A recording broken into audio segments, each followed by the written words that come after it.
देखिए मैं इसमें ये बता रही थी कि जैसे इसमें टू फिगर्स हैं, ये वाली एंगल ए और इसके पास में ही इधर है एंगल बी का भी। ठीक है, तो जब मैंने इसको एस्टिमेट किया, आप प्रोट्रैक्टर से इसको चेक करेंगे दोनों एंगल्स को, तो जो एंगल ए है वो 40 डिग्री आ रहा है और जो एंगल बी है वो 65 आ रहा है। तो फिर इसमें आपको ये बताना है कौन सा एंगल ग्रेटर है, तो ऑब्वियसली एंगल बी ग्रेटर है। 65 is greater than 40 degree, so angle B is greater than angle A. ठीक है, तो फिफ्थ क्वेश्चन भी हो गया हमारा। अब उसके बाद है नेक्स्ट है क्वेश्चन नंबर 6। तो क्वेश्चन नंबर 6 में क्या कह रहा है, ठीक है, उसको देखिए। क्वेश्चन नंबर 6 में ये बताना है कि from these two angles which has larger measure estimate then confirm by measuring them. मतलब पहले आपको क्या करना है, इन टू एंगल्स को देख करके, ये दोनों एंगल्स को पहले तो ऑब्जर्व करना है आपको। ऑब्जर्व करके जितना भी आपको लग रहा है वो एंगल लिख देना है और बाद में इसको प्रोटेक्टर से भी मेज़र करके लिखना है। ठीक है, कैसे, देखिए मैं इधर आपको बताती हूँ। सबसे पहले मैंने यहाँ पे लिखा है the opening of angle B seems to be more than angle A. देखो इधर, जैसा कि हम यहाँ पे देख सकते हैं डायग्राम में कि जो एंगल बी है और जो एंगल ए है, बी एंगल ए से ज़्यादा, मतलब कि ये ओपन हो रहा है। ओपन का मतलब इसका साइज़ इससे बड़ा आ रहा है।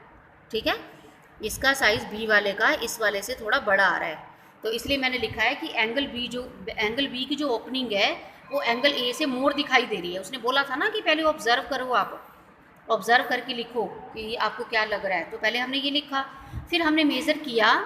मेज़र ऑफ एंगल ए आ रहा है 45 डिग्री। ठीक है, एंगल ए का 45 डिग्री आ रहा है और एंगल बी का 60 डिग्री आ रहा है। तो इट मीन्स एंगल बी का जो ग्रेटर मेज़र होगा एंगल ए से। ओके, तो इस तरीके से हमें बताना है कौन सा एंगल बड़ा है, ये हमें मतलब बाय प्रोटेक्टर से चेक करके बताना है। आगे है क्वेश्चन नंबर 7। क्वेश्चन नंबर 7 में बेटा आपको इसमें फिलअप्स करनी है। ये देखिए कि फिल इन द ब्लैंक्स, आपको बताना है कि एक्यूट, ऑब्ट्यूज, राइट और स्ट्रेट कौन सा एंगल होगा।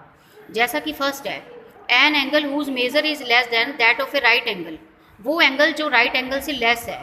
ठीक है, तो उसको हम क्या बोलेंगे, एक्यूट एंगल। ठीक है, फर्स्ट का क्या आएगा, acute angle. An angle whose measure is greater than that of a right angle is, अब उसका मेजरमेंट बताना है जो राइट एंगल से ग्रेटर है, उसको हम क्या कहते हैं, ऑब्ट्यूज एंगल। तो सेकंड में आएगा ऑब्ट्यूज एंगल। थर्ड सी है an angle whose measure is the sum of measure of two right angle is. देखिए बेटा, टू राइट एंगल का मतलब है 90 + 90। अगर आप 90 + 90 करोगे तो वो 180 हो जाएगा। सम बोला है ना उसने, सम, तो दोनों का प्लस करोगे तो वो 180 हो जाएगा। तो 180 का कौन सा एंगल होता है, straight angle.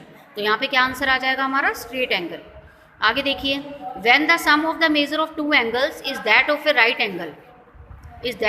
Angle then each one of them is. देखिए क्या कह रहे हैं कि when the sum of measure of two angles, कभी भी जब टू एंगल्स का जो सम है वो राइट एंगल हो, यानी जैसे मैंने मान लीजिए टू एंगल्स लिए 45 45, तो 45 45 प्लस करके मेरा 90 आ रहा है, राइट एंगल आ रहा है। तो उस 45 45 एंगल्स को हम क्या बोलेंगे, अलग अलग सेपरेटली उसको क्या बोलेंगे, एक्यूट एंगल। क्योंकि जो 45 है वो भी हमारा एक्यूट एंगल है। ठीक है, और 45 + 45 हमने किया है, तो इसलिए यहाँ पे क्या आ जाएगा, एक्यूट एंगल। नेक्स्ट है when the sum of measure of two angles is that of a straight angle. अगर मान लीजिए हमने टू एंगल्स का सम किया, जैसे कि मैंने किया 90 + 90, तो 90 + 90 किया तो वो स्ट्रेट एंगल आ गया, यानी 180 डिग्री आ गया। ठीक है, तो यहाँ पर ये देखिए, एक सेकंड बेटा, हम कौन सा कर रहे हैं, डी कर रहे हैं। डी देखिए, डी वाला स्किप हो गया हमारा, कि when the sum of measure of two angles of a right angle then each of then, ये तो हो गया। क्योंकि देखिए अगर हम टू एंगल्स के सम करते हैं, जैसे कि 45 45, तो वो राइट एंगल होता है, तो 45 को हम क्या कहते हैं, एक्यूट एंगल। अब लास्ट वाला देखिए, E part, when the sum of measure of two angles is that of a straight angle. ये आपसे कह रहे हैं कि अगर टू एंगल्स का सम स्ट्रेट एंगल हो, यानी 180 डिग्री हो, जैसा कि 90 + 90 180 होता है ना। तो एंड फिर आपको ये बताना है कि one of them is acute then other should be. अगर इनमें से देखो, अगर दो एंगल्स को प्लस करके 180 आता है, मान लीजिए उसमें एक एक्यूट है एंगल, तो दूसरा कौन सा होगा, फिर दूसरा हमारा होगा ऑब्ट्यूज एंगल। दूसरा कौन सा होगा, ऑब्ट्यूज एंगल। कैसे, जैसे कि मान लीजिए मैंने एक एंगल लिया 120, 120 हमारा ऑब्ट्यूज एंगल होता है, और एक मैंने एक्यूट एंगल लिया 60 डिग्री, तो 120 प्लस 60 करेंगे तो कितना आएगा 180।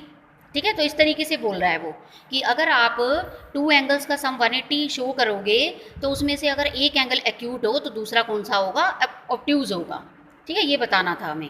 तो देखो इसके आंसर्स मैंने यहाँ पे लिख दिए हैं 7th के, जो मैंने आपको अभी समझाए हैं। ओके, इसके बाद है आपका, इसके बाद बेटा मैं नेक्स्ट वीडियो में सेंड करती हूँ। Have a nice day all of you.